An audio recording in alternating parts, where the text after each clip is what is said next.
یہ پہلے آدمی تھے اپنی پوری اس نسل در نسل میں جس نے اس کام کو کیا.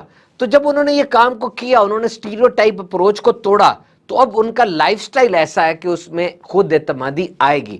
And now what is the prerequisite of confidence. Confidence کا پری ریکوزٹ کیا ہے؟ سب سے پہلے تو یاد رکھیے کہ اگر آپ اپنے بچے کو صرف یہ بتاتے ہیں کہ تم بڑے اچھے ہو, اس کی صرف حوصلہ افزائی کرتے ہیں, تو صرف حوصلہ افزائی کرنے سے کانفیڈنس نہیں آتا, بلکہ کانفیڈنس کے ساتھ آنا, کانفیڈنس کیسے آتا ہے کہ آپ حوصلہ افزائی بھی کرتے ہیں اور ساتھ اس کو علم بھی دیتے ہیں. اگر آپ کو کسی چیز کا پتہ ہے نا, اگر آپ کو اس چیز کے بارے میں آگہی ہے, اب آپ کانفیڈنٹ ہیں. یہ جو آپ کاموں کو ٹال رہے ہیں اس کی وجہ یہ نہیں ہے کہ آپ لیزی ہیں, بلکہ اس کی وجہ یہ ہے کہ آپ کو کام کرنا آتا نہیں ہے, آپ کو کام کرنا مشکل لگتا ہے, اور آپ کام کرنے سے ڈر رہے ہیں, اس لیے آپ کام نہیں کر رہے. جس کو کام کرنا آتا ہے وہ کانفیڈنٹ ہے. اور کانفیڈنس کیسے آتا ہے؟ سب سے پہلے ایبلٹی ٹو لرن, کہ میں سیکھ سکتا ہوں, میرے اندر یہ طاقت ہے, میرے کان کام کر رہے ہیں, جو بات آ رہی ہے میں اس کو سیکھ سکتا ہوں. نمبر 2, ایبلٹی ٹو انڈرسٹینڈ, جو میں نے لرننگ کی اب میں اس کو انڈرسٹینڈ کر سکتا ہوں, اس کو سمجھ بھی سکتا ہوں. جیسے کلاس میں کوئی بندہ بیٹھا ہے, ظاہری بات ہے ٹیچر سامنے آیا, اس نے ملٹی میڈیا لگایا, وائٹ بورڈ پہ لکھا, اب جو وہ سمجھا رہا ہے وہ میں سمجھ سکتا ہوں, مجھے آ رہا ہے, اب میں نے سن بھی لیا, سمجھ بھی لیا. اور third one, now what I have learned I can apply it in my practical life. اس کو میں اپنی پریکٹیکل لائف میں اپلائی کر سکتا ہوں, اس کے ذریعے پیسہ کما سکتا ہوں, مشہور ہو سکتا ہوں. جب یہ تینوں چیزیں مل جائیں گی تو آپ بہت زیادہ کانفیڈنس آپ میں آ جائے گا. اسی طریقے سے آپ اکیلے میں بھی اسی طرح سے کام کرتے ہیں جس طرح سب کے سامنے کرتے ہیں, کانفیڈنس آئے گا. چھوٹی چھوٹی باتوں پر مہارت حاصل کرتے ہیں, آپ کو کانفیڈنس آئے گا. آپ کسی کی رائے سے ڈرتے نہیں ہیں, اس سے آپ کو کانفیڈنس آئے گا. لیکن ان کا کانفیڈنس ان کو غرور اور ایگو کی طرف لے کر نہیں جاتا. کچھ لوگ ایسے ہوتے ہیں خود اعتمادی آتی ہے تو وہ غرور کی طرف آ جاتے ہیں, مغرور ہو جاتے ہیں. یعنی وہ ریڈ لائن ایک ہے, یاد رکھیے, ایک بندہ جو نیا نیا کانفیڈنس کی طرف بڑھے گا نا, اس کو پتہ نہیں چلے گا کب وہ ریڈ لائن کراس ہو جائے گی اور وہ خود اعتمادی کے زوم میں وہ مغرور ہو جائے گا, وہ غرور کرنے لگ جائے گا. یہ ذرا مشکل ہوتا ہے شروع میں. اسی طرح کوئی بندہ عاجزی کرتا ہے, شروع میں وہ عاجزی کرتے کرتے ذلیل ہونا شروع ہو جائے گا, اس کو پتہ بھی نہیں چلے گا کہ وہ بہت حد سے زیادہ گر گیا, جو بار ہے, جو سٹینڈرڈ ہے, اس سے نیچے بھی نہیں جانا تھا لیکن وہ اس کے نیچے چلا گیا. تو یہ جو خود اعتمادی ہوتی ہے, یہ جو ہائی پرفارمرز ہوتے ہیں, یہ کانفیڈنٹ ہوتے ہیں لیکن ہیوملٹی ساتھ رکھتے ہیں, عاجزی رکھتے ہیں, کیونکہ عاجزی دروازہ کھلا رکھتی ہے, لرننگ کی آپشن رہتی ہے.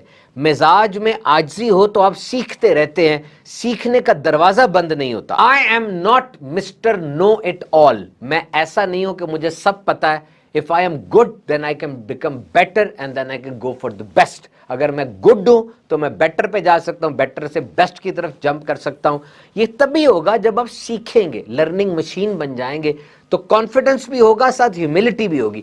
کیونکہ ایک بات یاد رکھیے گا, آپ کی زندگی میں جو اہم ترین لفظ ہے وہ ہے کریکٹنس. کریکٹ, مجھے کریکٹ کیا جائے, یہ بہت اہم ترین لفظ ہے کریکٹ کا, کہ مجھے ٹھیک کرو, مجھے سکھاؤ, مجھے سمجھاؤ. آپ نے نوٹ کیا بہت بڑے بڑے پلیئرز ہوتے ہیں جو بڑے مشہور پلیئر ہیں, ٹینس کا پلیئر ہے, باسکٹ بال کا ہے, فٹ بال کا ہے, کرکٹ کا ہے, ان کے کوچ ہوتے ہیں, وہ کوچ ان کو سکھاتا ہے, سمجھاتا ہے. یہ ایسا نہیں ہے وہ کوچ ان سے زیادہ اچھا کھلاڑی ہے, وہ تو اپنی فیلڈ کے بے تاج بادشاہ ہے, پوری دنیا میں نمبر 1 ہے, لیکن کوچ رکھا ہوا ہے. اور اب دیکھیں وہ کوچ ان کو تھپڑ بھی مار رہا ہوتا ہے, سکھا رہا ہوتا ہے, بات کو بڑے زور سے ڈیلیور کر رہا ہوتا ہے, اور وہ سر جھکائے سن رہے ہیں, بات کو ایکسیپٹ کر رہے ہیں, پیسے بھی اس کو دے رہے ہیں. کیوں؟ مجھے کوئی کریکٹ کرنے والا ہو, مجھے کچھ سکھانے والا ہو. تو سب سے پہلے یہ کہ جب کوئی آپ کو آ کے سکھائے گا, if somebody will correct you, آپ نے غصہ نہیں کرنا. Correction done in love is growth. وہ کریکشن جو محبت میں اخلاص کے ساتھ کی جائے, یہ گروتھ کی وجہ بنتی ہے. اگر آپ اپنے آپ کو سب کچھ سمجھیں گے, then there will be no room for growth and correction. اب گروتھ اور کریکشن نہیں ہو سکتی. ایک سی او کی عادت تھی, وہ اپنے آفس میں جاتا اور دیکھتا جو غلطی کر رہا ہے اس کو اسی وقت نہیں سمجھاتا تھا, بلکہ آگے فوراً ایک ٹریننگ کلاس مینج کرتا, ساروں کو بلاتا اور اس کلاس میں بیٹھ کر وہ جو غلطی اس نے اس بندے کی دیکھی تھی اس غلطی کے بارے میں اور دیگر باتوں کے بارے میں ٹریننگ دیتا. دوبارہ جاتا اور دیکھتا اگر وہی بندہ وہی غلطی دوبارہ دہرا رہا ہے تو اس کا مطلب اس سے ٹریننگ صحیح طرح سے نہیں لی. کچھ لوگ ٹریننگ کے دوران لاپرواہی کرتے ہیں, صحیح طریقے سے اس کو گیدر نہیں کر پاتے, چیزوں کو پک نہیں کرتے, لکھتے نہیں ہیں, پھر وہ نقصان اٹھاتے. ایک اور سی ای او تھا, اس کی عادت تھی وہ صبح کے وقت اپنے سیکٹری کو کہتا, آج تم نے کپڑے بڑے اچھے پہنے ہوئے ہیں, آج کل رات تم نے ایک بہت اچھا کام کیا تھا. پہلے جب اس کی تعریف کرتا, تعریف سن کے بندہ سن سا ہو جاتا ہے, اب اس کی اصلاح کرتا, اس کو بتاتا اس نے کیا غلطی کی تھی, تاکہ وہ بندہ جب اپنی تعریف اور اپنی اس نے ایک چیز سنی تھی, اب وہ تھوڑا گڈ مائنڈ میں ہوا تھا, اس کا مائنڈ سیٹ تھوڑا ریپیئر ہو چکا تھا, اب وہ اصلاح بھی کریں گے تو وہ سن لے گا. بچے کی بھی اصلاح کرنی ہو تو ایسے وقت میں نہ کریں جب آپ اس کو ریڈ ہینڈڈ پکڑتے ہیں. اگر تو کوئی بہت ڈینجرس کام کیا پھر تو اصلاح کر دیں, لیکن فوراً نہ کریں, بلکہ ایک دن ٹھہر جائیں. اس سے بچہ ڈیفینسو نہیں ہوگا بلکہ لسن کرے گا, دلائل نہیں دے گا بلکہ بات کو سن لے گا. اور اگر آپ کا دوست ہے, اس نے کوئی تقریر کی اور تقریر میں بہت زیادہ غلطیاں کر دی, اور تقریر کرنے کے بعد آپ کے پاس آیا اور اب آپ سے کہہ رہا ہے کیسا بولا میں, بتاؤ کیسی پرفارمنس تھی, اب اس وقت ایڈرینلن رش ہے اس کے باڈی میں, وہ چاہ رہا ہے اس کی تعریف کی جائے, اب کیا اس کو اصلاح کریں گے. اچھی باتیں کچھ چنیں اور اس کو بیان کر دیں. ایک دو دن بعد جب اب وہ جوش اتر گیا, وہ موقع جو تھا, سچویشن ہٹ گئی, اب بٹھا کے اس کو سمجھائیں تم نے کیا کیا کیا کیا غلطی کی, کیونکہ اچھی دوستی کا تقاضا یہی ہے کہ اس کی حوصلہ افزائی بھی کی جائے اور اس کی اصلاح بھی کی جائے. تو جناب دوسری خوبی ہائی پرفارمرز میں کیا ہے, they have confidence and humility, ان کے اندر خود اعتمادی ہوتی ہے اور ساتھ عاجزی بھی ہوتی ہے. اور تیسری خوبی ہوتی ہے they love the process, انہیں پروسیس سے مزہ آتا ہے, عمل سے مزہ آتا ہے, رستے سے مزہ آتا ہے. انہیں منزل سے اتنا پیار نہیں ہوتا جتنا رستے سے پیار ہوتا ہے. پہلے تو وہ گول بناتے ہیں, اور گول آپ نے ہمارے پوڈ کاسٹ سنا ہے نا, سمارٹ گول ہوتے ہیں. Smart, S for specific, M for measurable, A for achievable, R for realistic and T for timeline. یعنی وہ گول پراپر اسپیسیفک کو میں نے کیا کرنا ہے اور اس کو میجر کیا جا سکتا ہو, کتنا کرنا ہے. میں نے درود پاک اگر پڑھنا ہے تو 20 دفعہ پڑھنا ہے, 20,000 دفعہ پڑھنا ہے. میجریبل ہو, ریئلسٹک ہو, میں وہ کر بھی سکتا ہوں, اور اچیویبل ہو, میں اس کو لے کے جا سکتا ہوں, اس کی طرف جا سکتا ہوں, اور ٹائم لائن ہو, کب تک میں نے کرنا ہے. تو جب وہ گول بنا لیتے ہیں, کسی نے کتنی پیاری بات کی, write your goals with pen but write your strategies with pencil.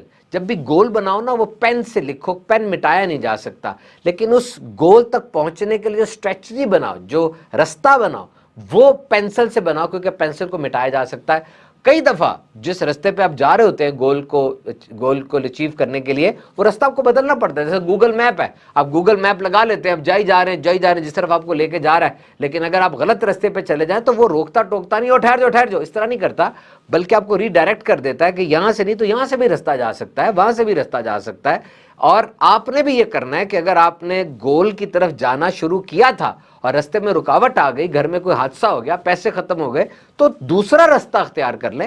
یہ رستہ بھی گول کی طرف جاتا ہے, یہ رستہ بھی گول کی طرف جاتا ہے, یہ رستہ بھی گول کی طرف جاتا ہے, سارے رستے گول کی طرف جا رہے ہیں. Trust the process. اگر آپ کو سفر میں مزہ آنے لگ گیا تو اب منزل کی فکر آپ کو نہیں ہوگی. منزل آ بھی گئی, ایک ایسا بندہ جس کو منزل کا انتظار ہے, تو وہ منزل پہ پہنچ کے رک جائے گا.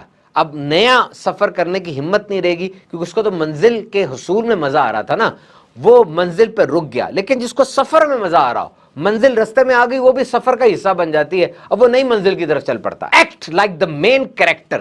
اس طرح کا رویہ رکھیں جیسے ساری فلم جو چل رہی ہے اس کے ہیرو آپ ہی ہیں. No one is going to believe you at first. شروع میں کوئی آپ پہ اعتماد نہیں کرے گا, کوئی آ کر آپ کو خود اعتمادی تحفے میں نہیں دے گا, اس کی گولی نہیں ملتی, ٹیکے نہیں لگتے. ڈرائیو اینڈ سرٹنٹی, یقین, یہ آپ کو کوئی نہیں دے گا, یہ آپ کو اپنے میں خود پیدا کرنا ہوگا. آپ کو لوگوں کو یہ بتانا ہوگا کہ جو میں دیکھ رہا ہوں وہ تم نہیں دیکھ رہے. Walk like the story revolves around you. اس طرح چلیں جیسے یہ ساری کہانی کے مین کردار آپ ہیں, آپ کے گردی سب کچھ گھوم رہا ہے. Work like there is an army behind you. اور کام اس طرح کرو جیسے پوری ایک ڈیڈیکیٹڈ ٹیم, آرمی آپ کے پیچھے. ہر سین, ہر لمحہ اپنی زندگی کا ایسا بنا دو دیٹ اٹس ورتھ واچنگ, کہ ہر بندہ آپ کی زندگی کے ایک ایک لمحے کو دیکھنے کے لیے ترسے. اگر آپ کو نہیں پتا کہ آپ کو کیا چاہیے, آپ نے کیا کرنا ہے, تو یہی تو آپ کی زندگی کا مشن ہے. صرف سوچتے رہنا اور بیٹھے رہنا نہیں ہے. اب ایسا کبھی نہیں ہوگا کہ جادو ہوگا اور وہ چیزیں آپ کے سامنے آ جائیں گی. Clarity will come like a magic. No. Start things, build things, learn things, help people, be useful. شروع کریں, بنائیں, صلاحیتیں سیکھیں, دوسروں کے کام آئیں, لوگوں کی مدد کریں. Most people are stuck because they think that uncertainty is a reason to wait. بہت سے لوگ رکے ہوتے ہیں,